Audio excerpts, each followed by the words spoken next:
Hello बच्चों, नमस्कार। Motion मंच पर आपका स्वागत है। बेटे मैं अजीम खान। और ये बच्चे कैसे हो? सब बढ़िया? तो बेटे आज अपन इवोल्यूशन का लास्ट टॉपिक स्टार्ट करेंगे और ये टॉपिक होगा मानव का विकास। यानी आपको बेटे इसमें यह जानकारी मिलेगी कि मानव ने कहां से कौन से युग में बेटे ये उत्पन्न हुआ और कौन कौन से मानव से होता हुआ ये आज के मानव में कन्वर्ट हुआ। कहां पर इसने पहली बार पशुपालन करना शुरू किया, कहां से पहली बार कृषि करना शुरू किया, कहां से पहली बार ये आग का प्रयोग शुरू किया। ये सारे के सारे पॉइंट बेटे आज के अपन इस टॉपिक में लेंगे जिसका नाम होगा मानव का विकास। तो देखिएगा बेटे, कोई मानव ईश्वर की देन थी कि धार्मिक मान्यताओं के अनुसार मानव ईश्वर की देन है, लेकिन अगर वैज्ञानिक तथ्य अपन देखें तो जीवाश्मों के आधार पर आज अपन मानव का विकास पढ़ेंगे। तो जीवाश्मों के आधार पर आप क्या पढ़ने वाले हो कि सबसे पहले तो बेटे प्रोसिमी एंसेस्टर अपन लेंगे, यानी कहां से मानव के जीवन की या मानव के विकास की शुरुआत हुई। फिर बेटे नई दुनिया के बंदर आएंगे, फिर पुरानी दुनिया के बंदर, उसके बाद में फिर ड्रायोफिथेकस, सिवाफिथेकस, रामाफिथेकस, ऑस्ट्रेलियोफिथेकस, यहां तक आएंगे। उसके बाद में होमो एबिलिस अपन पढ़ेंगे, जहां से जावा मानव और पेंकिंग मानव बेटे अलग हो गए। फिर ये जो होमो एबिलिस है ये आगे चलकर जो है कन्वर्ट हो गया यानी होमो इरेक्टस के अंदर। यहां से आने के साथ ही बेटे पहली बार मानव खड़ा होकर चलने लगा, यानी द्विपादीय गमन यहां से शुरू हुआ। होमो इरेक्टस के अंदर 3 प्रजातियां विकसित हुई बेटे। पहला निएंडरथल मानव आया, दूसरा क्रो-मैग्नोन मानव और फिर एक है आज का मानव। निएंडरथल मानव की यह विशेषता है, ये ध्यान रखना बेटे कि निएंडरथल मानव ये खुले आसमानों में रहता था और साथ में मैदानों में झोपड़ियां बनाकर रहता था। यहां से पहली बार धार्मिक रीति रिवाज या संस्कृति का जो है क्या कहते हैं विकास हुआ और ये जो है ये ईश्वर या आत्मा की अमरता में विश्वास रखते थे। थोड़ा आगे बढ़े तो क्रो-मैग्नोन मानव आया। क्रो-मैग्नोन मानव बेटे हमारा सबसे नजदीकी पूर्वज है, यानी न्यू मान के चलो अगर आज का मानव जो विकसित हुआ है तो ये क्रो-मैग्नोन से विकसित हुआ है, जिसे वैज्ञानिक हिम मानव के नाम से भी जानते हैं। और ये जो क्रो-मैग्नोन मानव था बेटे, एक तो इसकी कपालीय क्षमता सबसे ज्यादा हुआ करती थी। अगर ये जीवित रहता तो हो सकता है मानव अभी और ज्यादा कई सारी खोजें कर लेता, क्योंकि इसकी कपालीय क्षमता 1650 क्यूबिक सेंटीमीटर के लगभग थी बेटे। ये जो मानव था इस मानव ने शिकार करना सीख लिया था बेटे, याद रखना। और ये मानव जो है हड्डियों के या पत्थरों के औजारों का प्रयोग करना शुरू कर दिया था। ये मानव मुख्यतः गुफाओं में रहता था और गुफाओं में रहकर ये चित्रकारी करता था बेटे। तो रॉक पेंटिंग जो आजकल अपन देखते हैं वो इसी मानव के द्वारा बनाई गई थी। उसके बाद में ये मानव फिर विकसित हो गया आज के मानव में। तो आज का मानव धरती पर आए हुए 10 से 12 हजार साल ही हुए, ध्यान रखना। और इस आज के मानव के फिर पूर्व पाषाण काल, मध्य पाषाण काल, पश्चिम पाषाण काल में इसको विकसित किया। तो आइए अपन देखते हैं कि कहां से मानव का विकास हुआ और किस तरह से मानव यहां पर विकसित हुआ। तो बेटे यहां आप देखिएगा कि मानव के विकास की बात करते हैं तो सबसे पहले आप ये देखिएगा कि ये एक डायग्राम आपको क्या शो कर रहा है। बेटे डायग्राम आपको ये शो कर रहा है कि यहां से मानव ये एक तरह से छोटे बंदर या चिंपैंजी जैसा था थोड़ा सा। और अच्छा ये भी आप देखो कि मानव का विकास जो है ये बेटे ध्यान रखना पैलेंटोलॉजी यानी जीवाश्मिकी से इसका पता लगता है, जीवाश्मिकी। तो ये याद रखना मानव का विकास जो है ये देखा जाता है बेटे पैलेंटोलॉजी यानी पैलेंटोलॉजी के आधार पर। जैसे ये आज का मानव है तो आज का मानव जो है वो बेटे आप यहां से देखो कि इसकी खोपड़ी इस तरह से, तो पता चला ये इस तरह से है, ये इसका स्कल इस तरह से है। यहां आप देखो कि बेटे नीचे से शुरू करें तो यहां पर चेहरा इस तरह से है। तो ऐसे चेहरों को कहते हैं प्रोगनेथस, यानी ये चेहरा कहलाता है प्रोगनेथस। थोड़ा सा बेटे यहां से और फिर बाद में यहां पर चेहरा कैसा हो गया, फ्लैट हो गया। तो इस चेहरे को यहां कहा जाता है यानी ऑर्थोगनेथस, ऑर्थोगनेथस। तो याद रखना पहले बेटे चेहरा इस तरह से था और चिन्ह नहीं थी। लेकिन यहां पर आप देखिएगा कि यहां पर ये चिन्ह यानी ठोड़ी का भी विकास हो गया, और चेहरा जो पहले इस तरह से था अब ये चेहरा कैसा हो गया, स्मूथ हो गया। तो आप देखो पहले ये खोपड़ियों के रूप में इनके जीवाश्म मिले और जीवाश्मों के आधार पर ही मानव को पहचाना। तो इस तरह से अब यहां देखो कि पहले मानव छोटा चिंपैंजी जैसा था, थोड़ा और हुआ तो बेटे फिर यहां से तो ये टेट्रापिडल लोकोमोशन है, यहां से स्टार्ट हो गया बाइपिडल लोकोमोशन, यानी यहां से एक तो बाइपिडल लोकोमोशन स्टार्ट हो गया, बाइपिडल लोकोमोशन। और यहां पे सबसे पहले ये एक तरह से इरेक्ट अवस्था में भी आ गया, यानी पहले चारों पैरों पर चलता था तो ये टेट्रापिडल लोकोमोशन था, और साथ में उसके बाद में विकास हुआ बेटे तो ये दो पैरों पर चलने लगा तो उसे बाइपिडल लोकोमोशन कहेंगे। और साथ में क्या हुआ, ये खड़ी हुई अवस्था में आ गया, यानी होमो इरेक्टस का विकास हुआ। थोड़ा और बेटे साल बीते तो ये इससे थोड़ा और ज्यादा विकसित हो गया। इसका चेहरा पहले ऑर्थोगनेथस था, पहले प्रोगनेथस था, अब चेहरा क्या हो गया, ऑर्थोगनेथस। यहां पर आते आते क्या हुआ कि इसने औजारों के रूप में पत्थरों या हड्डियों का उपयोग करना शुरू कर दिया। तो यहां आप देखें बेटे, और ये चमड़े, ये लेदर की खाल के कपड़े पहनना शुरू कर दिया। ये ध्यान रखना, पहले जो है ये हड्डियों के या पत्थरों से औजार बनाता था और उनसे शिकार करता था, और शिकार की जो खाल होती थी बेटे उसके कपड़े ये पहनता था। और फिर यहां पर ये है, यहां पर मैन ऑफ टुडे, ये मैन ऑफ टुडे, यानी बेटे यहां से आप देख लीजिएगा कि मैन ऑफ टुडे यानी हम या अपन जो है वह मैन ऑफ टुडे है। तो इस तरह से धीरे धीरे मानव में कुछ लक्षणों का विकास होता गया और ये मानव आज के मानव में बदल गया। तो अब अपन यहां पर देखते हैं कि मानव में विकास कहां से शुरू हुआ। तो बेटे इसके एक टेबल अपन बनाने वाले हैं, उससे पहले इसके लक्षण क्या है और इसका वर्गीकरण क्या है ये अपन यहां पर देखेंगे। तो यहां आप देखिएगा, यहां पर आप देखिएगा बच्चों कि सबसे पहले आपको याद रखना है एक ब्रांच होगी जिसका नाम होगा एंथ्रोपोलॉजी। याद रखना क्या है बेटे, एंथ्रोपोलॉजी। और एंथ्रोपोलॉजी का मतलब है study of the human evolution, यानी मानव का विकास कैसे हुआ। तो मानव के विकास का जो अध्ययन है उस अध्ययन को आप कहोगे एंथ्रोपोलॉजी। और इसी से रिलेटेड एक ब्रांच और होती है जिसका नाम है इथेनोलॉजी। अब इथेनोलॉजी क्या है, तो बेटे इथेनोलॉजी ये है कि एक तो ये जो मानव का विकास हुआ है ये मानव इस धरती पर कैसे डिस्ट्रीब्यूट हुआ, कैसे वितरित हुआ। तो इस धरती पर मानव के वितरण और उसके संस्कृति क्या थी, उसका रीति रिवाज क्या थे, इन सब का जो अध्ययन है यह अध्ययन किया जाता है इथेनोलॉजी। तो याद रखना मानव के जैव विकास से संबंधित बेटे दो ब्रांचेज है। पहली ब्रांच आपने याद कर ली एंथ्रोपोलॉजी, और मानव के विकास का जो अध्ययन करते हैं बेटे वैज्ञानिक, उन वैज्ञानिकों को इसी के आधार पर कहते हैं एंथ्रोपोलॉजिस्ट।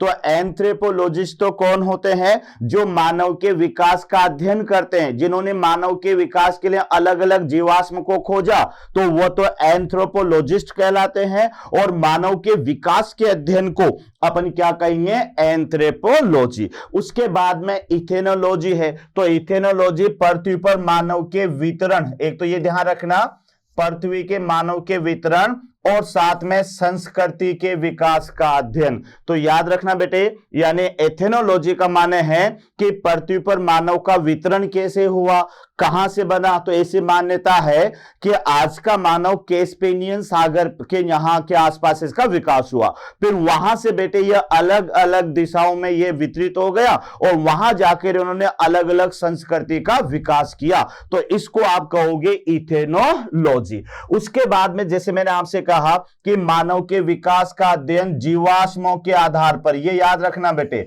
जीवाश्मों के आधार पर किया जाता है। यानी हमें क्या पता कि जावा माइन का मुख जो है वो इस तरह से नुकीला था, या पेंकिंग मानव का मुख चपटा था, या किसकी नाक चपटी थी, किसकी ठोड़ी बड़ी थी, ये बेटे हमें पता कैसे चलेगा, तो ये पता हमें जीवाश्मों के आधार पर ही चलेगा।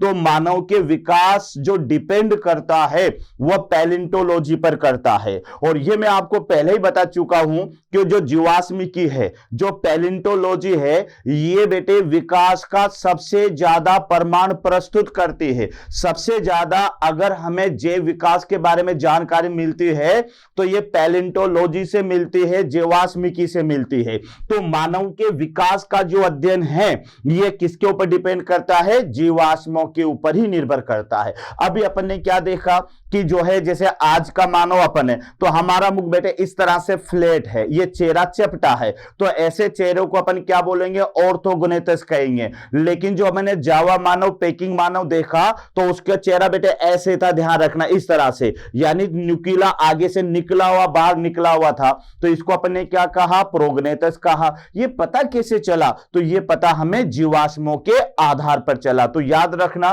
कि बेटे जैव विकास का अध्ययन जो है वह जीवाश्मों के आधार पर ही किया जाता है। अब क्वेश्चन आता है कि मानव का विकास कब हुआ?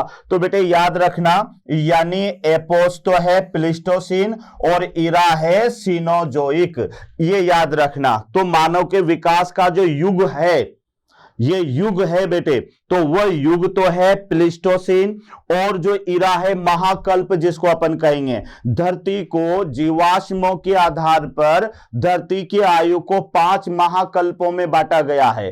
पहला आर्कियोजोइक है, फिर बेटे जो है पहला अजोइक है, फिर आर्कियोजोइक है, फिर प्रोटीरोजोइक है, मीजोजोइक है और सीनोजोइक है। तो वर्तमान में जो चल रहा है अभी ये सीनोजोइक चल रहा है, और सीनोजोइक के अंदर भी बेटे कई सारे युग हैं। प्लीस्टोसीन युग है, होलोसीन युग है ना, जो है क्रेस्टेशियन युग है, अलग अलग तरह के उसमें युग आते हैं। तो मानव का विकास प्लीस्टोसीन एपोच में और किस में हुआ? सीनोजोइक इरा में हुआ। यह पॉइंट आपको जरूर याद रखना है। और ऐसा माना जाता है कि मानव का विकास एलिफेंट सीरीज से हुआ। इन्हें बेटे ध्यान रखना अर्ली एंसेस्टर मैन कहा जाता है इन्हें। तो हाथी छछूंदर यानी एलिफेंट सीरीज। सीरीज क्या है बेटे? सबसे छोटा मैमल्स माना जाता है जिसे सीरीज कहते हैं। तो एलिफेंट सीरीज से माना जाता है कि मानव का विकास हुआ। तो बच्चों याद कर लो, अपन परिचय नंबर 1 ले रहे हैं यहां पर। तो मानव के विकास का अध्ययन क्या याद हुआ? एंथ्रोपोलॉजी, है ना। मानव के वितरण और संस्कृति के विकास का अध्ययन यानी एथेनोलॉजी। उसके बाद में मानव का विकास का अध्ययन किस पर निर्भर करता है? तो क्या याद हो आपको? जीवाश्मों पर निर्भर करता है, यानी जीवाश्मों के आधार पर ही मानव के विकास को बताया जाता है। उसके बाद में बेटे कब मानव का विकास हुआ? तो मानव का विकास तो न्यू देखें बेटे, आज के मानव का विकास तो 10,000 साल पहले हुआ, लेकिन मानव के विकास की जो शुरुआत हो गई थी वो लगभग 8 से 10 करोड़ साल पहले हो गई थी, याद रखना। तो यहां पर मानव का विकास एलिफेंट शुरू से हुआ। आगे बढ़ते हैं अपन, आगे बढ़ते हैं तो बेटे यहां पर आएगा मानव के विकास के लक्षण, यानी मानव के कौन कौन से ऐसे लक्षण हुए जिसके आधार पर मानव का विकास हुआ। तो सबसे पहला तो लक्षण ये था बेटे, यानी बाइपिडल लोकोमोशन, यानी इसको आप कह सकते हो द्विपादीय गमन। यानी पहले क्या था बेटे, जो और जंतु हुआ करते थे उसमें हाथ पैरों से यानी चारों गमनांगों से गमन होता था, तो इसे 4 पादीय गमन कहते हैं। लेकिन मानव के विकास में एक ये बेटे विकास हुआ कि वह 4 पैरों से 2 पैरों पर उसने चलना शुरू कर दिया। तो ये विकास का पहला लक्षण याद रखना, द्विपादीय गमन। यानी पहले तो देख से जानवर होते बेटे वो 4 पैरों पर चलते हैं तो वह टेट्रापिडल लोकोमोशन होता है। और जैसे मान लेते मनुष्य होता है ये बेटे 2 पैरों पर चलता है तो इसको बाइपिडल लोकोमोशन कहेंगे। उसके बाद में क्या हुआ? बुद्धि का विकास हुआ, यानी जैसे जैसे बेटे ये मानव विकास के क्षेत्र में आगे बढ़ता गया वैसे वैसे इसका इंटेलिजेंसी पावर भी बढ़ती गई। पहले बेटे ये कच्चा मांस खाता था, फिर ये आग जलाना सीख लिया, है ना, शिकार करना सीख लिया, कृषि करना सीख लिया, पशुपालन करना सीख लिया। तो धीरे धीरे मानव के अंदर बुद्धि का विकास भी होता गया। उसके बाद में फिर आता बेटे चेहरा, जो था चेहरा, और एक दूसरा है सीधे खड़े होकर चलना, यानी इसको इरेक्ट कंडीशन कहेंगे, इरेक्ट पोजीशन। Erect position. तो बेटे एक मानव का समूह आएगा होमो इरेक्टस। तो यहां से मानव ने जैसे दो पैरों पर चलना शुरू किया तो बेटे ये खड़ी अवस्था में आ गया, यानी अब ये और जानवरों की तरह समानांतर नहीं चलते। अब मानव यहां पर खड़ा होकर चलने लगा, यानी सीधे खड़ा होकर करना इसने सीख लिया। उसके बाद में है कि चेहरा ऑर्थोगोनेथस में परिवर्तित हो गया, यानी पहले देखो, पहले चेहरा कैसा था बेटे, प्रोगनेथस, प्रोगनेथस, और प्रोगनेथस से चेहरा हो गया ऑर्थोगनेथस। तो ये ध्यान रखना, पहले चेहरा इस तरह से हुआ करता था बेटे, और बाद में ये चेहरा इस तरह से, ये यहां पर ये इस तरह से हो गया, यानी ये फ्लैट हो गया। तो ये थोड़ा सा याद रखना कि पहले चेहरा में ये स्नोट आगे की तरफ निकली हुई अवस्था में थी, तो ऐसे चेहरों को आप क्या कहोगे, प्रोगनेथस। उसके बाद में चेहरा बेटे इस तरह से चपटा हो गया, तो इसको कहेंगे ऑर्थोगनेथस। तो ये याद रखना कि मानव के विकास में जो चेहरा है वो प्रोगनेथस से क्या हो गया बेटे, ऑर्थोगनेथस हो गया। ये आपको याद रखना है। ठोड़ी का विकास, क्योंकि जैसे चेहरा ऑर्थोगनेथस हुआ तो बेटे यहां पर इसमें ये क्या बन गई, ये ठोड़ी बन गई, चिन्ह। लेकिन जिनका चेहरा इस तरह से था तो उनमें बेटे चिन्ह का विकास नहीं हुआ था। तो ये भी आपको याद रखना है कि मानव के विकास में ठोड़ी का विकास भी हुआ। उसके बाद में ये शाकाहारी से सर्वाहारी हो गया, यानी पहले ये डिपेंड करता था पेड़ पौधों पर या वनस्पति पर। उसके बाद में कुछ सदस्य सर्वाहारी हुए और कुछ सदस्य बेटे स्वजाति भक्षण भी देखने को मिला, वो मैं आगे बताऊंगा। तो ये जो मानव का विकास है इसमें ये शाकाहारी से सर्वाहारी हो गया, यानी ये भोजन के लिए मांस पर भी निर्भर रहने लगा। उसके बाद में देखो कि ये दांतों की संख्या 36 से घटकर कितनी रह गई, 32 हो गई। तो बेटे यहां आप देख ले कि पहले दांत 36 हुआ करते थे, लेकिन बाद में 36 से घटकर ये कितनी रह गई, 32। और शरीर पर बालों का जो है वह भी विकास भी कम हो गया। तो यहां आप देखो ये सारे के सारे लक्षण मानव के विकास को प्रेरित करते हैं, या इस आधार पर आप कह सकते हैं कि यहां पर मानव का विकास हुआ। क्या क्या विकास हुआ एक बार फिर देख ले कि एक तो दो पैरों पर चलना शुरू किया बेटे, उसके अलावा बुद्धि का विकास हुआ, पहली बार खड़ी अवस्था में ये चलने लगा, यानी इरेक्ट पोजीशन में ये आ गया। उसके अलावा बेटे चेहरा इसका जो पहले इस तरह से था, यानी आगे की तरफ निकला हुआ प्रोगनेथस, उससे चेहरा कैसा हो गया, ऑर्थोगनेथस। जैसे चेहरा ऑर्थोगनेथस हुआ बेटे ये दाढ़ी, ये चिन्ह है, इसका विकास हो गया, ये पहले नहीं था। तो ये ठोड़ी का विकास हुआ। ये पहले पेड़ पौधों की पत्तियों को खाकर ही अपना जीवन चलाता था, लेकिन धीरे धीरे बेटे यह शाकाहारी से सर्वाहारी हो गया और कुछ मांसाहारी, कुछ स्वजाति भक्षण भी में देखने को मिलेगा। उसके बाद में दांतों की संख्या 36 से घटकर कितनी रह गई, 32 रह गई। और साथ में फिर याद रखना बेटे कि पहले शरीर पर घने बाल हुआ करते थे और अब इन बालों की मात्रा कम हो गई। तो याद रखना कभी कभी कुछ मनुष्यों के अंदर बेटे आ जाते ना, घने बाल आ जाते हैं, जिससे क्या पता लगता है कि हमारा विकास किसी घने बाल वाले जंतुओं से हुआ होगा। तो ये सारे के सारे लक्षण आपको किसमें याद करना है, यानी मानव विकास के लक्षण। आगे बढ़ते हैं बेटे कि मानव के विकास के ये लक्षण हैं जो आपको याद रखना है। मैं रिपीट करवा देता हूं बेटे, यानी दो पैरों पर चलना शुरू किया, खड़ी हुई अवस्था में चलना शुरू किया, बुद्धि का विकास हुआ, शाकाहारी से सर्वाहारी हो गया, है ना। उसके अलावा दांतों की संख्या 36 से घटकर 32 रह गई, शरीर पर बालों का विकास कम हो गया। ये सारे के सारे मानव के विकास के लक्षण है। अब मानव जो है वर्गीकरण में कहां बिलोंग करता है, वर्गीकरण में क्या है, तो बेटे आपको याद होगा कि मानव जो होता है यह कोडेटा का सदस्य है, तो इसका संघ तो क्या होगा, कोडेटा होगा।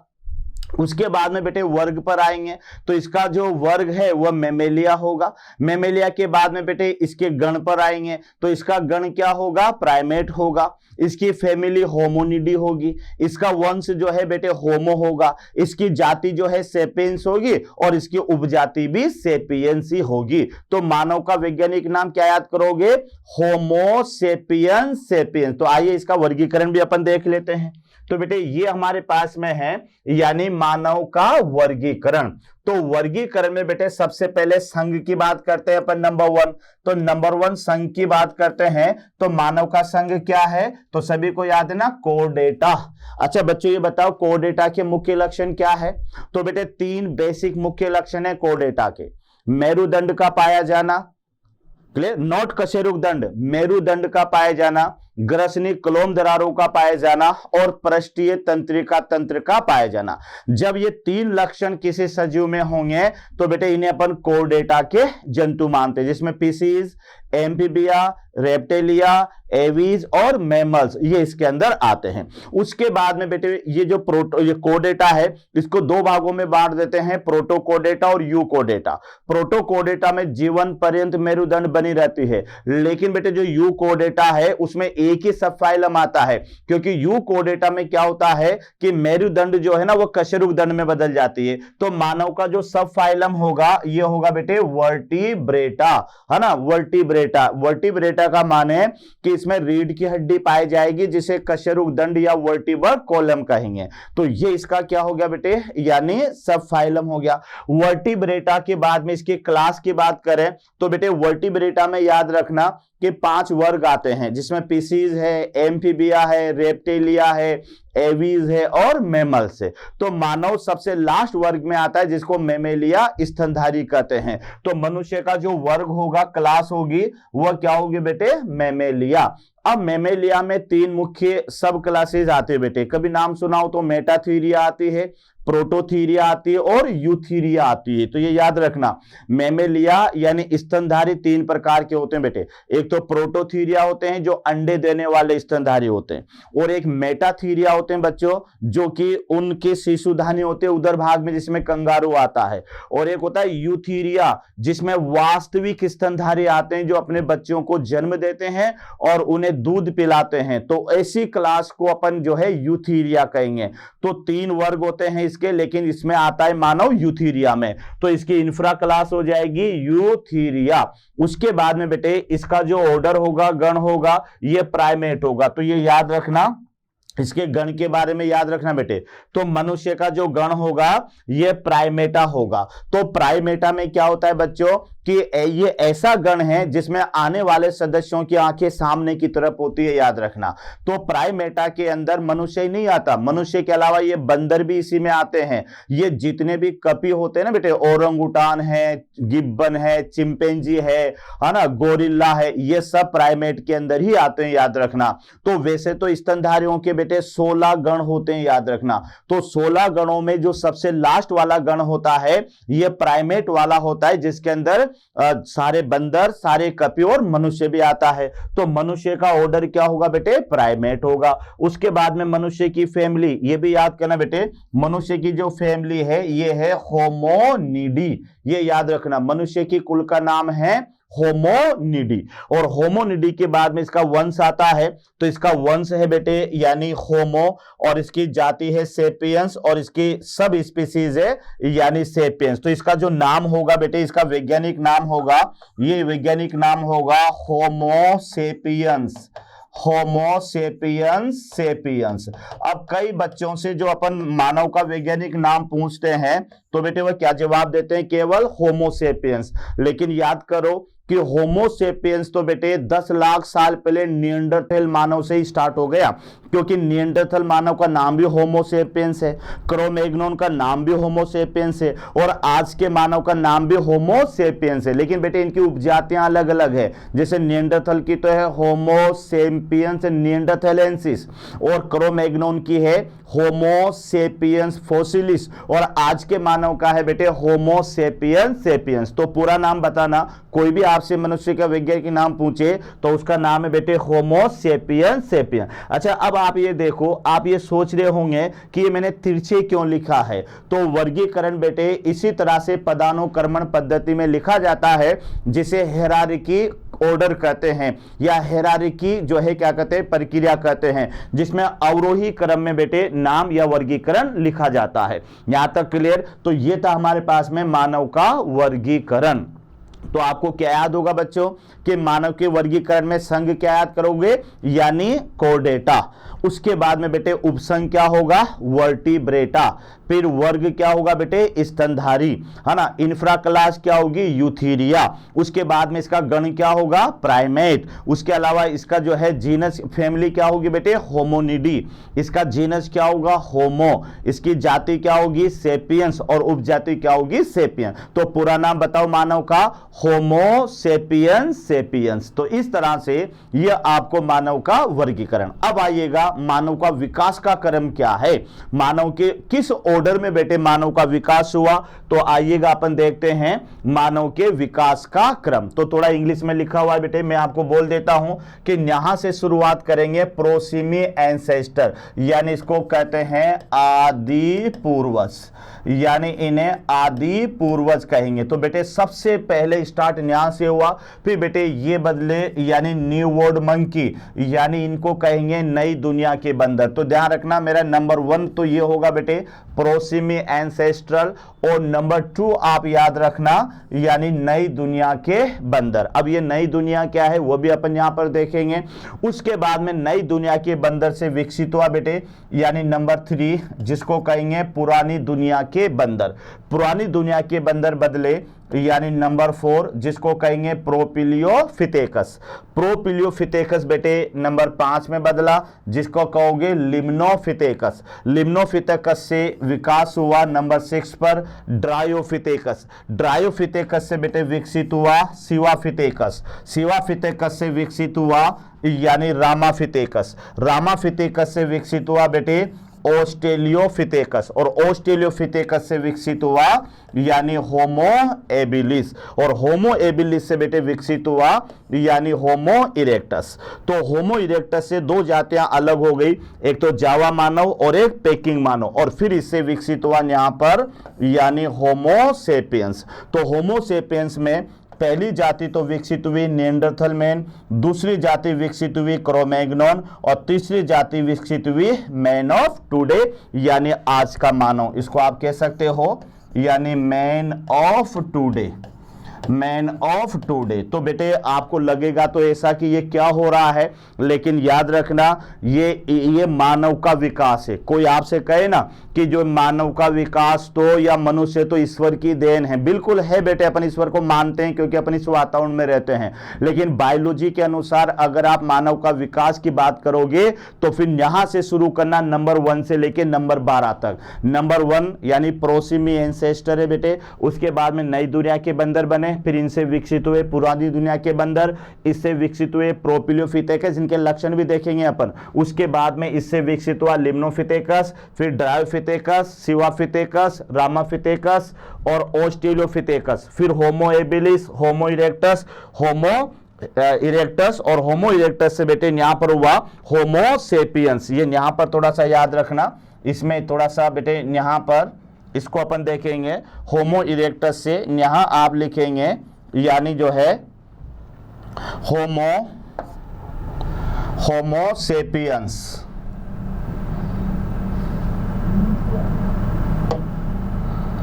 यहां आप लिखेंगे यानी होमो सेपियंस, यहां आप लिखेंगे बेटे होमो सेपियंस, होमो सेपियंस। और होमो सेपियंस में ये 3 प्रजातियां विकसित हुई, निएंडरथल, क्रोमैग्नॉन और आज का मानव। तो ये ध्यान रखना बेटे, हालांकि ध्यान रखिएगा कि 11th में तो इतना डिटेल आप नहीं लेना, लेकिन ये तुम्हारे नीट वगैरह में काम आएगा। और ये ऑर्डर मैंने बता दिया, हालांकि इतना एनसीईआरटी में नहीं दे रखा है, ध्यान रखना, लेकिन फिर भी बेटे एक्चुअली में उसमें तो क्या मेन मानव दे रखा है। लेकिन आपको अगर पूरे मानव का विकास पढ़ना है तो फिर मानव का विकास ये 12 पार्ट में पूरा होगा, यानी मानव जो है बेटे 12 पार्ट में बदला है, उसके बाद में यह आज का मानव बना है। तो ये ऑर्डर आपको थोड़ा सा याद रखना है, और अगर डिटेल याद नहीं रखनी है तो मैं स्टार लगा दूंगा मेन क्या क्या आपको पढ़ना है। लेकिन बेटे अगर आपको पूरे मानव का विकास के बारे में जानकारी लेनी है तो फिर आप प्रोसिनी में एंसेस्टर से स्टार्ट करना,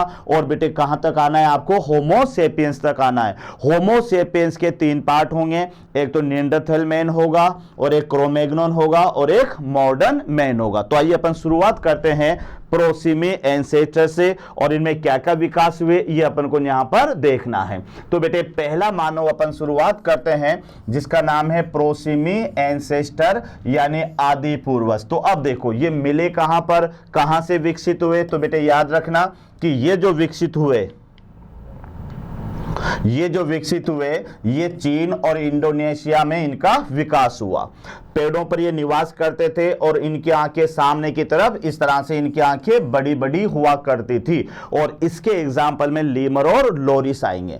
तो बेटे प्रोसिमी एंसेस्टर के 2-3 कैरेक्टर हैं कि एक तो चीन और इंडोनेशिया में ये विकसित हुए, वहां पर इनके जीवाश्म खोजे गए, उसके बाद में ये पेड़ों पर ही निवास करते थे बेटे, शाकाहारी थे और इनके सामने की आंखें बड़ी बड़ी हुआ करती थी। तो इसमें लीमर और लोरिस आते हैं। उसके बाद में फिर आता है बेटे नई दुनिया के बंदर। तो नई दुनिया किसे मानेंगे अपन, तो नई दुनिया मानेंगे दक्षिणी मध्य अमेरिका, है ना, ये नई दुनिया मानी जाएगी बेटे। तो ये जो नई दुनिया के बंदर है ये दक्षिण मध्य अमेरिका में ये विकसित हुए।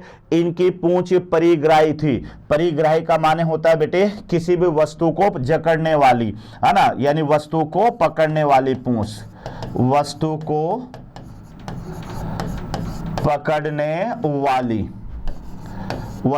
पकड़ने वाली पूंछ, यानी कोई भी पूंछ, जैसे मान लेते हैं बेटे ये यहां पर ये टहनी है, ये टहनी है, तो ये जो इनकी पूंछ हुआ करती थी इस तरह से उस टहनी को मजबूताई से पकड़कर ये नीचे झूला करते थे, याद रखना। तो बेटे पूंछ का परिग्राही होने का मतलब ये है कि उस पूंछ की सहायता से किसी वस्तु को पकड़ लेना, तो इसको कहेंगे परिग्राही। तो याद रखो कि नई दुनिया के जो बंदर थे ये बेटे दक्षिणी मध्य अमेरिका में इनके जीवाश्मों को खोजा और इनकी पूंछ परिग्राही हुआ करती थी, मतलब किसी भी वस्तु को पकड़ने में ये मदद करती थी। दांतों की संख्या वही 36 थी बेटे इसके अंदर, और इनकी नाक चपटी हुआ करती थी, याद रखना। और ऐसे बंदरों के अंदर आपको याद रखना है स्पाइडर बंदर यानी मकड़ी बंदर जिसको अपन कहोगे। तो ये था हमारे पास में नई दुनिया के बंदर। तो क्या याद करना है, दक्षिणी मध्य अमेरिका में तो ये विकसित हुए बच्चों, याद रखना। उसके अलावा इनकी पूंछ, बस ये थोड़ा सा याद रखना है कि पूंछ प्रीहेंसल, परिग्राही का माने होता है प्रीहेंसिल, तो प्रीहेंसिल का माने ये है कि ये पूंछ किसी वस्तु को पकड़ने में मदद करती है, तो इसको प्रीहेंसिल कहा जाता है। जैसे मान लो ये टहनी है तो इस तरह से बंदर पूंछ की सहायता से बेटे इस पर लटक सकता है, ये पूंछ इसको जकड़ लेगी, याद रखना। तो किसी वस्तु को पकड़ने वाली जो होगी उसे परिग्राही कहा जाता है। और साथ में इनकी नाक चपटी हुआ करती थी और दांतों की संख्या इसमें 36 थी। और इसका एग्जाम्पल है, तो ये एग्जाम्पल आपको याद रखना है, यानी स्पाइडर मंकी। तो यहां तक क्लियर हुआ। आगे बढ़े अपन नई दुनिया के बाद में, फिर आता है बेटे हमारे पास में नंबर 3 और ये है पुरानी दुनिया के बंदर। तो पुरानी दुनिया क्या है, तो पुरानी दुनिया एशिया अफ्रीका में ये विकसित हुए। तो ओल्ड वर्ल्ड का माने एशिया माना जाता है, अफ्रीका माना जाता है। तो ये ओल्ड वर्ल्ड मंकी जो है पुरानी दुनिया के बंदर, तो पुरानी दुनिया के बंदर बेटे ये एशिया और अफ्रीका में इनके जीवाश्मों को खोजा, तो ऐसा माना जाता है कि ये यहां पर विकसित होते हैं। आगे बढ़े अपन, तो बेटे इनकी पूंछ परिग्राही नहीं थी, ये याद रखना। यानी पूंछ परिग्राही का माने कि ये पूंछ की सहायता से किसी वस्तु को पकड़ते नहीं थे, ध्यान रखना। या पूंछ की सहायता से, ऐसा नहीं कि किसी टहनी से पूंछ की सहायता से लटक के दूसरे उस पर चले जाए, तो इनकी पूंछ परिग्राही नहीं थी। लेकिन क्या था कि इनका जो अंगूठा था वो अंगूठा बेटे अपोसिबल था, अपोसिबल, यानी इस तरह से जैसे ये हाथ था और ये बेटे यहां पर मान लेते हैं अंगुलियां हैं, तो ये अंगूठा अंगुलियों से 90 डिग्री पर मौजूद था, ध्यान रखना। आज ये देखो ये हमारा ये हाथ है बेटे, तो ये हाथ से ये कितने डिग्री पर आ गया, 90 पर। इससे अपन को क्या फायदा होगा कि हम किसी भी वस्तु को आसानी से पकड़ सकते हैं। सपोज करो अंगूठा भी सामने होता तो अपन न्यू पकड़ सकते थे किसी वस्तु को, यानी सपोज करो ये है, अब अपन ऐसे कैसे पकड़ सकते थे, तो ग्रिपिंग थोड़ी कम रहती, याद रखना। लेकिन अंगूठा 90 डिग्री पर आ जाने से अपन इसको ऐसे पकड़ सकते हैं। तो ये जो पुरानी दुनिया के बंदर थे इसमें पूंछ तो परिग्राही नहीं थी, लेकिन बेटे अंगूठा क्या हो गया, अपोसिबल हो गया, यानी अंगूठा अंगूठा अंगुलियों से 90 डिग्री पर अपोजिट आ गया, जिससे बेटे वस्तु को पकड़ने में और आसानी हो गई। उसके बाद में दांतों की संख्या भी जो है 36 से घटकर कितनी रह गई, 32 रह गई। तो ये याद रखना। और इसके एग्जाम्पल में एक तो लंगूर आता है और एक रिचस मंकी यानी रिसस बंदर, और रिसस बंदर से ही वर्ड लिया था आरएच फैक्टर, यानी आरएच जो वर्ड लिया गया बेटे ये रिसस मंकी से ही लिया गया। याद है ना, आरएच फैक्टर, जिसके आधार पर ब्लड ग्रुप दो प्रकार का होता है, या तो आरएच पॉजिटिव होगा या आरएच नेगेटिव होगा। तो आरएच, तो ये आरएच वर्ड बेटे इसी बंदर से लिया गया था, क्योंकि लैंड स्टीनर और विनर ने इसी बंदर के अंदर आरएच फैक्टर के बारे में बताया, तो उसी के नाम से आरएच वर्ड लिया जाता है। तो इसमें दो उदाहरण हैं, एक तो लंगूर है और एक है रिचस मंकी। तो बेटे क्या है कि एक तो पूंछ परिग्राही नहीं थी इनकी, उसके अलावा इनका अंगूठा अपोसिबल था, दांतों की संख्या जो है वह 36 से घटकर 32 रह गई थी। और इसके उदाहरण में एक तो लंगूर और एक रिचस मंकी आपको याद रखना है। चौथा बेटे आता है, यहां से कपी वंश स्टार्ट हो गया, ध्यान रखना। ये तो बंदर वंश था अभी, अब कपी वंश आ गया, एपीज। तो बेटे इसमें पहला है प्रोपिलियोफिथेकस, यानी नंबर 4 पर अपन विकास की ओर आगे बढ़ रहे हैं, तो नंबर 4 पर अपन आप पढ़ोगे यानी प्रोपिलियोफिथेकस। अब ये मिला कहां से बेटे इसका जीवाश्म, तो मिस्र की एक फयूम घाटी थी, ध्यान रखना, यानी मिस्र की फयूम घाटी या जिसको फयूम क्षेत्र कहते हैं, वहां पर यह विकसित हुआ। और ये छोटे कपी के समान दिखते थे, कपी बड़े बड़े होते हैं लेकिन ये छोटे कपी के जैसे ये नजर आते थे। तो ये तो है प्रोपिलियोफिथेकस, यानी कपी वंश का पहला प्रकार है बेटे प्रोपिलियोफिथेकस, जो कि मिस्र के फयूम क्षेत्र में इसके जीवाश्म को खोजा और ये छोटे कपी के जैसे ये दिखते थे। तो ये तो हमारे पास में है, यानी प्रोपिलियोफिथेकस। आगे बढ़े बेटे, तो प्रोपिलियोफिथेकस के बाद में फिर विकसित हुआ यानी लिम्नोफिथेकस। ये कहां से खोजा, तो ये जो जीवाश्म था लिम्नोफिथेकस वाला, ये भी मिस्र के फयूम क्षेत्र से ही खोजा गया। ये याद रखना बेटे, मिस्र के फयूम क्षेत्र से। और ये ओरंग उटान, ये याद रखना, ये ओरंग उटान के पूर्वज जिसे माना जाता है। ओरंग उटान को तो जानते हो ना, ये कपी है, ओरंग उटान है, गिब्बन है, चिंपैंजी है ना, गोरिल्ला है, ये सब कपी हैं बेटे, है ना, कपी, एपीज जिसको अपन कहते हैं। तो ये जो लिम्नोफिथेकस है इसे ओरंग उटान का पूर्वज माना जाता है। फिर लिम्नोफिथेकस से आगे बढ़े तो फिर आता है बेटे ड्रायोफिथेकस। इस पे स्टार लगा रहा हूं, इसको थोड़ा सा याद करना, क्योंकि ड्रायोफिथेकस ये केनिया की विक्टोरिया, ये याद रखना बेटे, केनिया की विक्टोरिया झील के पास ये खोजा गया। और ये जिस जीवाश्म के रूप में खोजा गया तो चिंपैंजी और गोरिल्ला के इन्हें पूर्वज माना जाता है। तो ये थोड़ा सा याद रखना कि बेटे ड्रायोफिथेकस जो है ये केनिया की विक्टोरिया झील के पास में ये विकसित हुए, यहां से इन्हें खोजा। चिंपैंजी और गोरिल्ला के पूर्वज, ये लिम्नोफिथेकस किसका पूर्वज है, ओरंगुटान का। ये सब कपी है, याद रखना, वो ओरंगुटान का पूर्वज है। और बेटे यहां पर ये जो ड्रायोफिथेकस है ये चिंपैंजी और गोरिल्ला का पूर्वज है, यानी चिंपैंजी और गोरिल्ला जिस बंदर से बना या जिस पूर्वज से बना उसके पूर्वज का नाम है ड्रायोफिथेकस, वर्ड याद करना। और ओरंगुटान जिससे बना उसके पूर्वज का नाम है लिम्नोफिथेकस। तो यहां पर बेटे ध्यान रखना, ये चिंपैंजी और गोरिल्ला का पूर्वज है और इनके शरीर पर घने बाल हुआ करते थे और इनके दांत कैसे हुआ करते थे, लंबे, इनके दांत लंबे हुआ करते थे। तो ये थोड़ा याद रखना बेटे कि लिम्नोफिथेकस से आगे बढ़े तो क्या आया, ड्रायोफिथेकस। ड्रायोफिथेकस के शरीर पर बाल घने थे और इनमें दांत भी लंबे हुआ करते थे और ये जो है चिंपैंजी और गोरिल्ला के पूर्वज माने जाते हैं। अब ये जो ड्रायोफिथेकस है, तो ड्रायोफिथेकस से जब अपन आगे बढ़ेंगे तो बेटे अब आएगा यहां पर शिवाफिथेकस। तो शिवाफिथेकस क्या है कि भारत की शिवालिक की पहाड़ियां, यानी याद रखना बेटे भारत की शिवालिक की पहाड़ियों में इसे खोजा गया। तो ऐसा माना जाता है कि जो शिवाफिथेकस है ये भारत की पहाड़ियों में इनके जीवाश्म को खोजा, ये यहां पर विकसित हुए। और ऐसा मानते हैं कि जब शिवाफिथेकस रामाफिथेकस की ओर आगे बढ़ा, यानी यहां देखो कि बेटे ये तो है शिवाफिथेकस, फितेकस। अब ये सिवाफितेकस किस में आगे बढ़ा, यानी रामाफितेकस में। ये रामाफितेकस में। तो यहां से बेटे लगभग 1,40,00,000 साल पहले यहां से क्या अलग हो गए, एपीज अलग हो गए। ये ध्यान रखना, यानी एपीज मानव के विकास में आगे नहीं बढ़े। कोई कहता है ना कि जो है क्या कहते हैं मानव का जो है पूर्वज है या मानव जिससे बना है वह बंदर है, बंदर से स्टार्टिंग हुई थी, याद रखना। लेकिन वर्तमान में ध्यान रखना कि मानव का जो सबसे नजदीकी पूर्वज है वह बंदर या चिंपैंजी नहीं है।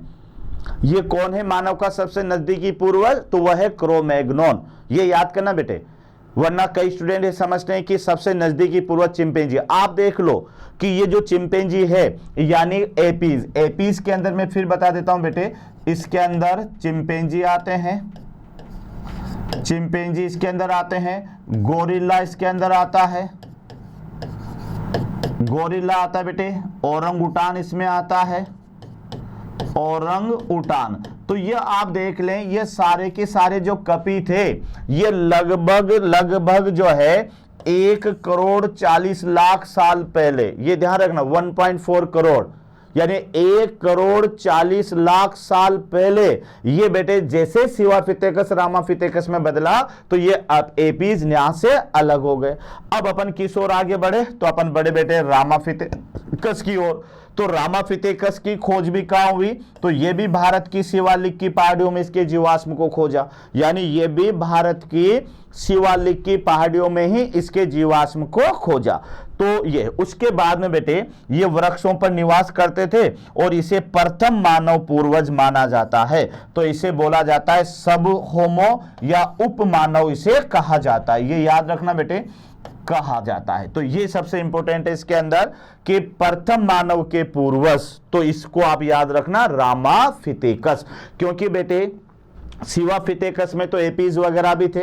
अब जब सिवाफितेकस रामाफितेकस में बदला तो यहां से सारे के सारे कपी अलग हो गए, और जैसे कपी यहां से अलग हुए तो ये रामाफितेकस मानव के विकास में आगे बढ़ा। तो मानव के विकास में आगे बढ़ने वाला पर्टिकुलर अब रामाफितेकस है, तो रामाफितेकस को मानव का प्रथम पूर्वज माना जाता है। इस कारण से रामाफितेकस को होमो जो है सब होमो भी कहते हैं या इसे उपमानव भी कहा जाता है। अब ये रामाफितेकस आगे बढ़ा तो रामाफितेकस से बेटे क्या विकास हुआ, ऑस्ट्रेलियोफितेकस। ये भी बहुत इंपॉर्टेंट है, यहां से भी क्वेश्चन आते हैं बेटे। ऑस्ट्रेलियोफितेकस कहां से इसको खोजा गया, तो अफ्रीका के टुआंग क्षेत्र से खोजा गया बेटे, ये याद रखना, अफ्रीका के टुआंग क्षेत्र से। और इसके जीवाश्म को जो खोजा तो वैज्ञानिकों ने पता लगाया कि इसका जीवाश्म एक छोटी बच्ची का जीवाश्म था। तो बेटे उस टुआंग क्षेत्र के आधार पर उस छोटी बच्ची को क्या कहा गया, टुआंग बेबी कहा गया। तो ये थोड़ा सा आपको याद रखना है कि ऑस्ट्रेलियोफितेकस जो है ये अफ्रीका के टुआंग क्षेत्र में विकसित हुए, यहां से इसके जीवाश्म को खोजा गया। तो बेटे जीवाश्म जो था वह 5 से 6 वर्ष की छोटी बच्ची से का प्राप्त हुआ, जिसे कहा जाता है टुआंग बेबी। तो याद कर लेना बेटे, टुआंग बेबी। कभी क्वेश्चन आ जाए कि टुआंग बेबी कौन से जीवाश्म को कहा जाता है, वह दे देगा सिवाफितेकस, प्रोपिलियोफितेकस, ड्रायोफितेकस, ऑस्ट्रेलियोफितेकस, रामाफितेकस। तो फितेकस बहुत सारे बेटे याद करना। तो टुआंग बेबी जो कहा जाता है वह ऑस्ट्रेलियोफितेकस को कहा जाता है, जो कि यहां पर अफ्रीका के टुआंग क्षेत्र में इसको खोजा गया। और जिस रूप में यह जीवाश्म मिला वह 5 से 6 वर्ष की एक छोटी बच्ची का जीवाश्म था और उस जीवाश्म को टुआंग बेबी कहा गया है। और फिर याद रखना यह द्वीप आदि गमन बेटे यहां से शुरू हो गया, यानी इसको आप कह सकते हो बाइपिडल लोकोमोशन। तो पहली बार बाइपिडल लोकोमोशन कहां से स्टार्ट हुआ, तो याद करना बेटे ऑस्ट्रेलियोफितेकस से, यह भी आपको याद रखना है। पहली बार शिकार व सुरक्षा के लिए हड्डियां के औजारों का उपयोग, तो ये टूल्स मेकर कहलाते हैं बेटे, ये पहली बार कहलाएंगे, यानी टूल्स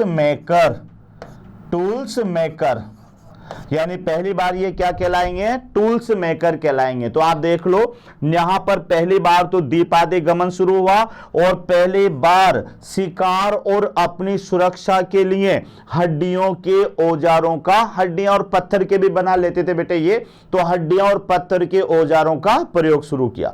तो पहली बार हथियार बनाने वाले हैं तो इन्हें हथियार संग्राहक भी कहा जाता है या बेटे इन्हें टूल मेकर भी कहा जाता है। तो आप देख लें कि यहां पर है ऑस्ट्रेलियोपिथेकस, ऑस्ट्रेलियोपिथेकस। तो ऑस्ट्रेलियोपिथेकस बेटे कहां से इनके जीवाश्म को खोजा, और डॉक्टर लीकी, ये याद करना बेटे, जिसने इसको डिस्कवर किया था वह डॉक्टर लीकी। तो डॉक्टर लीकी ने अफ्रीका के टुआंग क्षेत्र में इनके जीवाश्म को खोजा। और ऑस्ट्रेलियोपिथेकस नाम से ध्यान रखना बेटे, ऑस्ट्रेलियोपिथेकस, तो आपके ऑप्शन में ऑस्ट्रेलिया भी दे रखा होगा, अमेरिका भी दे रखा होगा, अफ्रीका भी दे रखा होगा, एशिया भी दे रखा होगा। तो ऑस्ट्रेलियोपिथेकस के जीवाश्म कौन से क्षेत्र से मिले, तो जवाब अफ्रीका के क्षेत्र से मिले, ऑस्ट्रेलिया के से नहीं। नाम जरूर है ऑस्ट्रेलियोपिथेकस, लेकिन बेटे कहां से मिले, अफ्रीका के क्षेत्र से मिले। और अफ्रीका का क्षेत्र कौन सा था, तो जवाब है टुआंग क्षेत्र था। और किस रूप में इसका जीवाश्म मिला, तो 5 से 6 साल की छोटी बच्ची के रूप में इसका जीवाश्म मिला। तो क्षेत्र के आधार पर उस जीवाश्म को कहा गया यानी टुआंग बेबी। फिर क्या था कि पहली बार बेटे ऐसा इससे पता चला कि पहली बार 2 पैरों पर चलना इन्होंने सीख लिया, यानी बाइपेडल लोकोमोशन। पहली बार अपनी सुरक्षा के लिए और शिकार करने के लिए, अभी भी खाना पकाने के लिए नहीं बेटे, अभी भी जो है क्या कहते हैं, मतलब शिकार करने के लिए और अपनी खुद की सुरक्षा के लिए इन्होंने हड्डियों के और पत्थरों के औजार बनाना शुरू कर दिए। तो इस आधार पर इन्हें टूल संग्राहक या टूल मेकर भी कहा जाता है। आइए देखते हैं कि ये ऑस्ट्रेलियोपिथेकस अब किस रूप में आगे बढ़ा। तो ऑस्ट्रेलियोपिथेकस आगे बढ़ा बेटे होमो एबिलिस की फॉर्म में, और इसको प्री हिस्टोरिक मैन भी कहा जाता है, प्रागैतिहासिक मानव, प्रागैतिहासिक मानव। तो प्रागैतिहासिक मानव की जो शुरुआत हुई वह होमो एबिलिस से हुई। अब देखो बेटे इसमें क्या क्या आपको देखना है, कहां पर यह विकसित हुआ, तो यह याद रखना यानी अफ्रीका क्षेत्र, यह भी अफ्रीका क्षेत्र से ही विकसित हुआ, यानी यहां पर इसके जीवाश्मों को खोजा गया। यह मानव ऐसा था बेटे, इसमें स्वजाति भक्षण यानी कैनिबोलिज्म इसमें पाया जाता था। तो यह याद रखना कि पहले जो मानव है वह मांसाहारी नहीं था, मांसाहारी के साथ साथ अपनी ही जाति के सदस्यों को खा जाया करता था। तो बेटे उसे कहा जाता है यानी स्वजाति भक्षण। तो यह जरूर याद करें बेटे कि मानव मांसाहारी नहीं था, पहले मांसाहारी के साथ साथ स्वजाति भक्षण भी दर्शाता था, यानी अपनी ही जाति के सदस्यों को यह खा जाया करता था। तो बेटे याद रखना होमो एबिलिस के अंदर स्वजाति भक्षण उपस्थित था, यानी स्वजाति भक्षण उपस्थित था। क्या मतलब है स्वजाति भक्षण का, अपनी ही जाति के सदस्यों को मारकर खाना। तो यह कहलाता है बेटे स्वजाति भक्षण, यानी याद रखना अपनी जाति के सदस्यों को खाना, यह कहलाता है बेटे स्वजाति भक्षण। गुफाओं में निवास करता था, यानी खुले मैदानों में नहीं रहता था, गुफाओं में रहता था, लेकिन गुफाओं में चित्रकारी नहीं करता था। तो ये याद रखना, ये गुफाओं में तो रहता था बेटे, खुले मैदानों में ये नहीं रहता था, गुफाओं में रहता था। और साथ में इसमें कपालीय क्षमता भी कितनी आ गई, 600 से 800 सीसी, यानी सीसी का माने क्यूबिक सेंटीमीटर। तो इस मानव की कपालीय क्षमता 600 से 800, इसका मतलब ये ज्यादा विकसित नहीं था, क्योंकि हमारी जो कपालीय क्षमता है वह 1400 से 1450 के लगभग होती है बेटे। तो मानव इतना बुद्धिमान है, तो ये इसकी कपालीय क्षमता मात्र 600 से 800 सीसी थी। तो ये तो था हमारे पास में होमो एबिलिस। अब होमो एबिलिस आगे बढ़ा तो होमो इरेक्टस के रूप में आगे बढ़ा। बेटे बाइपेडल लोकोमोशन तो वहीं से शुरू हो गया, लेकिन वह पूरा खड़ा नहीं हुआ करता था, वो 2 पैरों पर तो चलता था, लेकिन उसके आगे झुकी हुई अवस्था में चलता था। पहली बार दोनों पैरों पर खड़े होकर, सीधे खड़े होकर चलना जो सीखा, वो चलना सीखा होमो इरेक्टस ने। क्योंकि बेटे होमो इरेक्टस, अब होमो वंश की शुरुआत तो देखो होमो एबिलिस से हो गई थी, है ना। तो होमो एबिलिस, और होमो एबिलिस से विकसित हुआ होमो इरेक्टस। होमो इरेक्टस का माने ये है कि यहां पर मानव सीधी खड़ी अवस्था में चलना शुरू कर दिया। तो बेटे याद रखना, और ये दो उपजातियों में विकसित हुआ। तो एक उपजाति तो इसकी है जावा मानव, ये याद करना बेटे, जावा मानव। और जावा मानव का वैज्ञानिक नाम है होमो इरेक्टस इरेक्टस। अब देखते हैं कि जावा मानव में क्या क्या विकसित हुए। तो बेटे यहां आप देखो कि जावा मानव की जो विकास हुआ, या जावा की सोलो नदी किनारे से विकसित हुए, यानी जावा मानव सोलो नदी, ये ध्यान रखना, सोलो नदी के किनारे विकसित हुए। तो ये ध्यान रखना, जावा मानव की सोलो नदी किनारे, या जावा मानव जो है वह सोलो नदी किनारे विकसित हुए। तो ये थोड़ा सा याद रखना, जावा की सोलो नदी, तो उस आधार पर इसको कहा जाता है जावा मानव। तो बेटे याद रखो कि होमो एबिलिस किस में विकसित हुआ?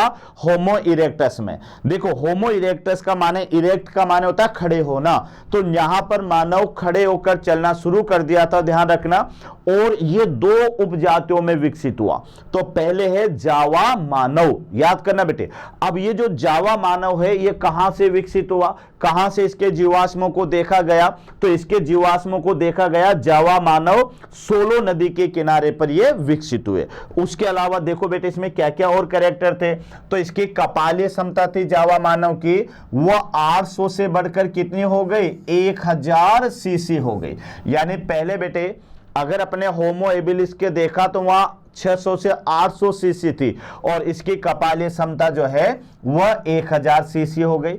होठ इसके लंबे थे और बाहर की ओर निकले हुए थे, यानी इस तरह से बेटे इसके होठ हुआ करते थे यहां पर, ये इस तरह से। तो ये इसके होठ थे बेटे, तो होठ लंबे भी थे, और ये यहां से जैसे ये पहला होठ है, ये दूसरा होठ है, तो होठ लंबे और बाहर की तरफ निकले हुए थे।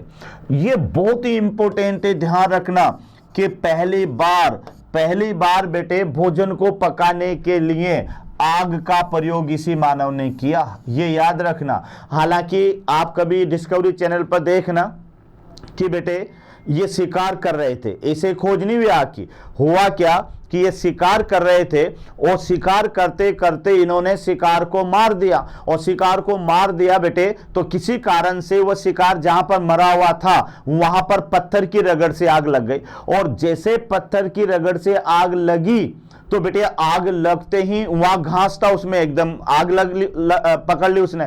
तो बेटे ये आग को देखकर ये भाग गए वहां से, ऐसा लगा कि ये क्या हो गया। तो ये और वो शिकार उसी आग में पड़ा रहा, और जब आग ठंडी हो गई और ये वापस आए तो बेटे उसमें वो शिकार जल भुन गया था। और जब उस जले हुए भुने हुए शिकार को इन्होंने खाया तो बेटे फिर इन्होंने और थोड़ा स्वादिष्ट लगने लगा। तो इस तरह से बाद में ये शिकार, ये जो है आग के द्वारा शिकार को पकाकर खाने लगे। तो ये याद रखना, पहली बार आग का जो प्रयोग शुरू किया वह कौन से मानव ने किया? जावा मानव ने किया। तो पहली बार आग का, और साथ में मांसाहारी थे, ध्यान रखना। सो जाति भक्षण भी इसमें उपस्थित था, ये ध्यान रखना बेटे। ये मांसाहारी भी थे और इनमें भी सो जाति भक्षण मौजूद था। तो आपको जावा मानव के बारे में क्या याद करना है? कपाली क्षमता बढ़कर बेटे 1000 सीसी हो गई, इतना आपको याद रखना है। उसके अलावा याद रखना है कि इनके होठ लंबे और बाहर की तरफ निकले हुए थे, और पहली बार इन्होंने आग का प्रयोग किया, ये याद रखना। और साथ में ये मांसाहारी और सौजाति भक्षण भी इसमें पाया जाता था। होमो इरेक्टस की दूसरी उपजाति है, उसका नाम है बेटे पेकिंग मानव, है ना, जिसको वैज्ञानिक नाम है होमो इरेक्टस पेकिनेंसिस। ये इनके वैज्ञानिक नाम भी याद रखना, यानी पेकिंग मानव का जो वैज्ञानिक नाम है यह है होमो इरेक्टस पेकिनेंसिस। जावा मानव का क्या नाम था बेटे? होमो इरेक्टस इरेक्टस, वो जावा मानव था, और उसने पहली बार आग का प्रयोग किया। अब यहां आप देखिएगा कि पेकिंग मानव जावा मानव से ज्यादा विकसित था, याद कर लेना, क्योंकि इसकी कपालीय क्षमता 1000 से बढ़कर कितनी हो गई? 1300 सीसी हो गई। ये याद रखना बेटे, कितनी सीसी हो गई? 1300 सीसी। ये थोड़ा सा ध्यान रखना कि कपाली क्षमता इसकी 1000 से बढ़कर 1300 सीसी हो गई। उससे पहले इसको खोजा गया चीन के पेकिंग क्षेत्र से। तो दोनों का जो नाम है वो क्षेत्र के आधार पर है। जैसे जावा मानव का नाम है जावा की सोलो नदी के किनारे, उसको खोजा गया। और पेकिंग मानव का पेकिंग नाम इस वजह से है कि इसको चीन के पेकिंग क्षेत्र से खोजा गया। इसकी कपाली क्षमता बेटे 1000 से 1300 सीसी थी, यानी जावा मानव से अधिक विकसित। ये ध्यान रखना, क्योंकि जावा मानव की कपाली क्षमता 1000 सीसी है और इसकी कपाली क्षमता 1000 से बढ़कर 1300 सीसी हो गई। और साथ में न्यूक्लियर और धारदार हथियारों का उपयोग करता था। यानी ये मानव क्या था बेटे, हड्डियों के और पत्थरों के हथियार बनाता था और हथियारों को घिस करके आगे से उन्हें नुकीला बना लिया करता था। तो ये जावा मानव से ज्यादा विकसित हुआ। तो याद रखना, इसके जो हथियार थे वह नुकीले और धारदार हुआ करते थे। तो ये आपको याद रखना है। उसके अलावा बेटे अब अपन आगे बढ़े, तो आगे बढ़े होमो सेपियंस, यानी ये मानव का विकास है होमो सेपियंस। तो कोई कहता है कि मानव का वैज्ञानिक नाम क्या है, तो बेटे बता देता होमो सेपियंस। लेकिन याद रखना कि होमो सेपियंस तो 10 लाख साल पहले ही विकसित हो गया था, ध्यान रखना। तो होमो सेपियंस जो है इसकी 3 उपजातियां यहां से विकसित हुई। तो 3 उपजातियों में पहली उपजाति थी बेटे निएंडरथल मैन। इसको 3 उसमें याद कर लेना, निएंडरथल मैन। और इसका वैज्ञानिक नाम है होमो सेपियंस निएंडरथेलेंसिस। ये वर्ड याद करना बेटे, क्या नाम है? यानी होमो सेपियंस निएंडरथेलेंसिस। ये निएंडरथल मानव का नाम है। इस मानव के बारे में मैं आपको बता दूं बेटे, ये जो मानव है इसकी कपाली क्षमता 1450 सीसी के लगभग, जो आज के मानव के बराबर है। अगर ये मानव भी बेटे सरवाइव कर जाता तो ये आज के मानव के जैसी जितनी बुद्धि इसके अंदर होती, याद रखना, ये भी इतना ही विकास कर चुका होता। लेकिन बेटे ये विलुप्त हो गया। लेकिन ये एक तो बेटे खुले मैदानों में झोपड़ियां बनाकर रहता था। ये ध्यान रखना, ये जो निएंडरथल मानव है ये बेटे खुले मैदानों में झोपड़ियां बनाकर रहता था। वाणी का विकास हो गया था यहां पर आते आते, यानी अब ये अपनी भाषा का प्रयोग करने लगा था। और साथ में ये ग्रुप बनाकर रहते थे और उनमें श्रम विभाजन देखने को मिला। श्रम विभाजन का मतलब यह है कि ये सदस्य अपने अपने काम को बांट लिया करते थे कि किसको शिकार करने जाना है, किसको भोजन बनाना है, किसको सफाई करनी है, किसको खेती करनी है। तो ये अपने अपने काम को बांट लेते थे। तो इसको कहा जाता है श्रम विभाजन। दूसरी बात बेटे, ये धार्मिक रीति रिवाज के थे। यहां पर आते आते संस्कृति का विकास हो गया था। यानी संस्कृति अपने आप में इन्होंने अपना धर्म बना लिया और उसके आधार पर ये विश्वास करने लगे कि ईश्वर होता है, आत्मा होती है। तो जब कोई इनका सदस्य मर जाया करता था तो उसको ये दफन किया करते थे, जलाते नहीं थे बेटे। क्या किया करते थे? दफन किया करते थे। और दफन करने के साथ उस सदस्य की जो प्रिय वस्तु होती थी, चाहे उसका हथियार हो या उसका कोई प्रिय भोजन हो, उसको इसके साथ में दफन कर दिया करते थे। और इनका ऐसे मान्यता थी कि इसके आत्मा आएगी और इनके हथियार या इसके फल फ्रूटों का उपयोग करेगी। तो यह आत्मा की अमरता में विश्वास रखते थे, धार्मिक रीति रिवाज के थे, मुर्दों को दफन किया करते थे और यहां से संस्कृति का विकास भी हो गया। तो देखो कि जर्मनी के निएंडरथल घाटी में, यह भी याद रखना बेटे, इसका जो विकास हुआ यह जर्मनी की निएंडरथल घाटी में यह विकसित हुआ। श्रम विभाजन उपस्थित था, यानी डिवीजन ऑफ लेबर। याद रखना बेटे, डिवीजन ऑफ लेबर। मैंने अभी अभी कहा श्रम विभाजन, मतलब ये समूह में तो रहते थे और समूह में रहने के साथ ही अपने वर्क को बांट लिया करते थे कि अलग अलग सदस्यों को ये अलग अलग काम दे दिया करते थे। तो इनके अंदर श्रम विभाजन भी देखने को मिला। उसके बाद में देखो इनकी कपाली क्षमता, इनकी कपाली क्षमता है 1450 सीसी, यानी आज के मानव समान, आज के मानव समान। तो ये क्वेश्चन भी कई बार आ गया, ऐसा कौन सा मनुष्य है या ऐसा कौन सा मैन है मानव है जिसकी कपालीय क्षमता जो है वह आज के मनुष्य के जितनी है, तो याद कर लेना वह मनुष्य है निएंडरथल मैन, यानी निएंडरथल मानव जिसकी कपालीय क्षमता है 1450 सीसी, जो आज के मानव की कपालीय क्षमता है। खुले मैदानों में झोपड़ियां बनाकर रहता था, यह भी याद रखना बेटे, ये गुफाओं में नहीं रहता था, इन्होंने झोपड़ियां बनाना सीख लिया था, ध्यान रखना। तो ये खुले मैदानों में झोपड़ियां बनाकर ये रहता था।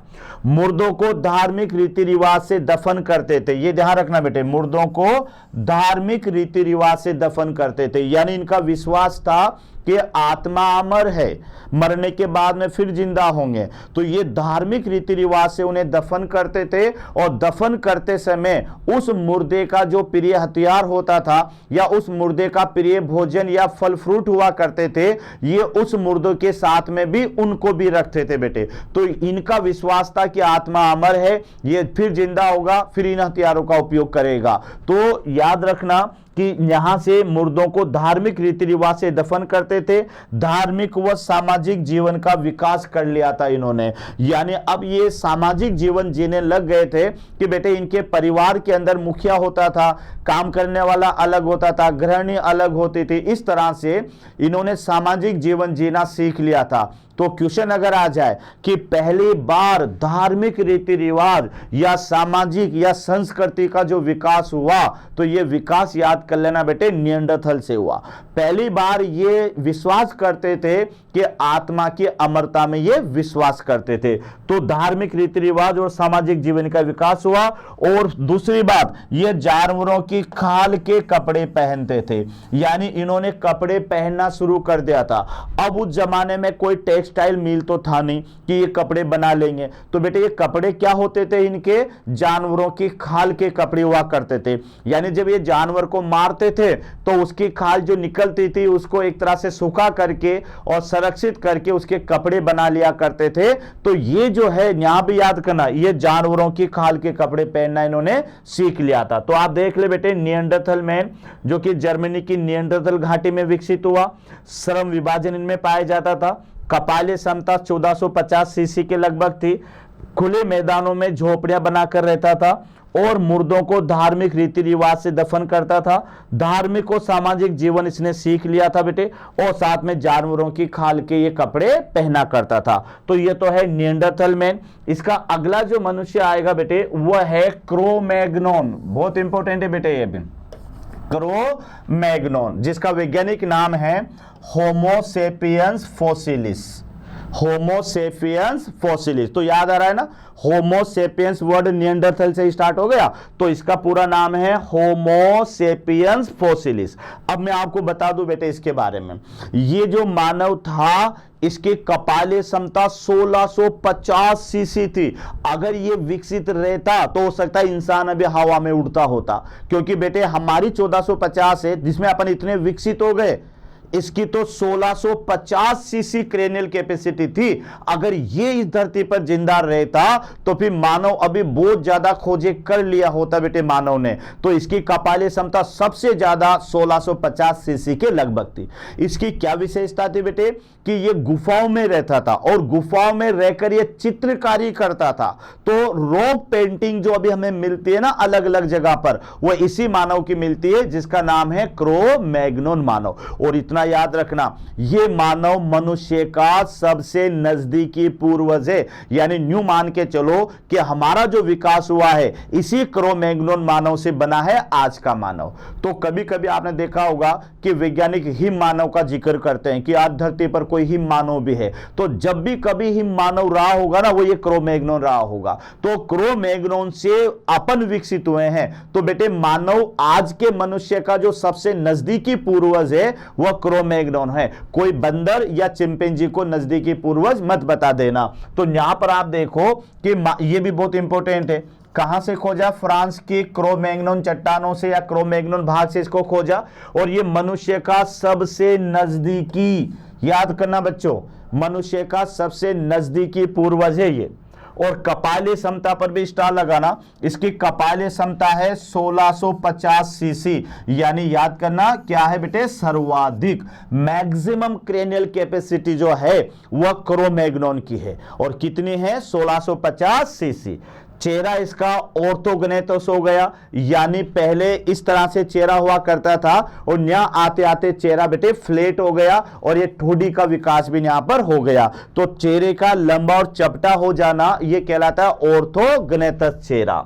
उसके बाद में वाणी केंद्र का विकास हो गया, यानी बेटे ये भाषा समझने लग गया, है ना, ये एक तरह से अपनी भाषा के अंदर ही आपस में बात करने लग गए।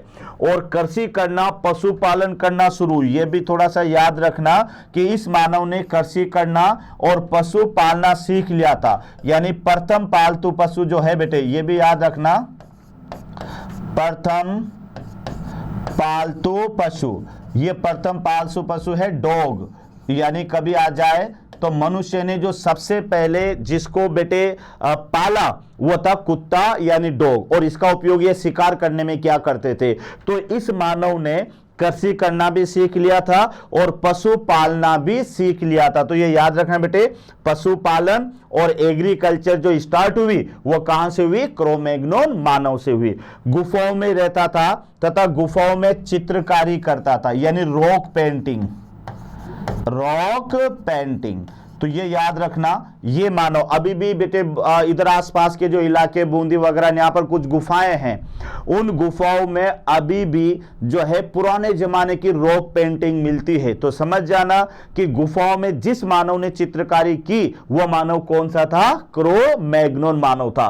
तो बेटे ये गुफाओं में रहता था और गुफाओं में ये चित्रकारी करता था, और साथ में हाथी दांत व पत्थरों के, यानी हाथी के दांत और पत्थरों के आभूषणों का भी प्रयोग करना इसने शुरू कर दिया था।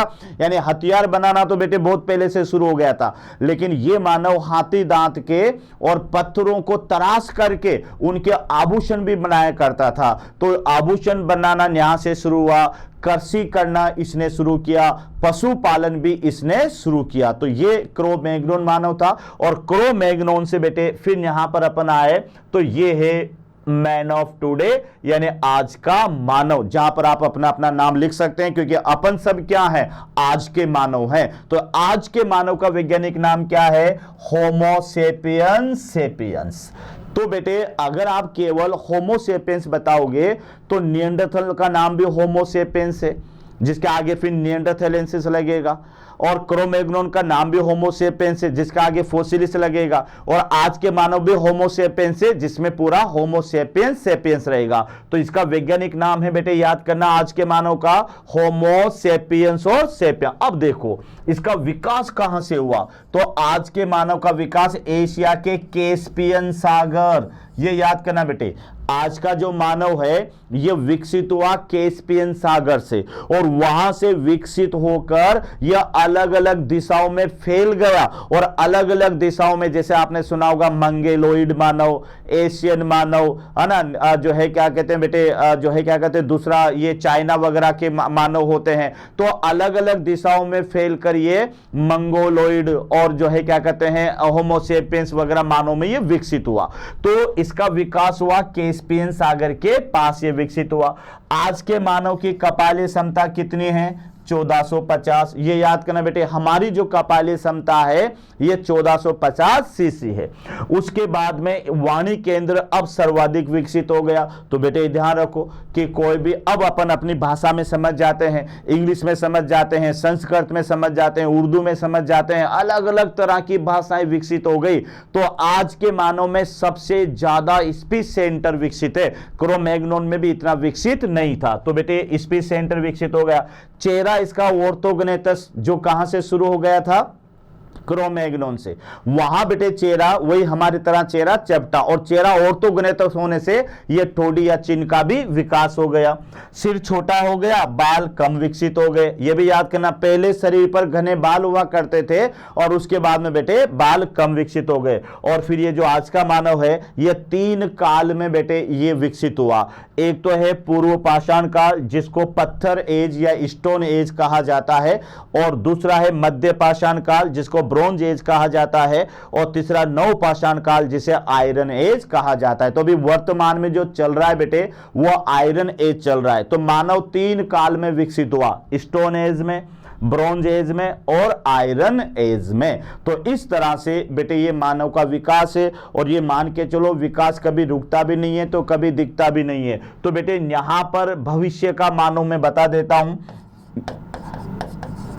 भविष्य का मानव। तो भविष्य के मानव का नाम है होमो सेपियंस, होमो सेपियंस फ्यूचरिस, फ्यूचरिस। और ये अमेरिका का एक एंथ्रोपोलॉजिस्ट है बेटे, उन्होंने आने वाले मानव को भी नाम दे दिया होमो सेपियन फ्यूचर, यानी हम भी विलुप्त होंगे, और हम भी विलुप्त होने के बाद बेटे हम नए मानव में बदलेंगे, उस मानव का नाम होगा होमो सेपियन फ्यूचर।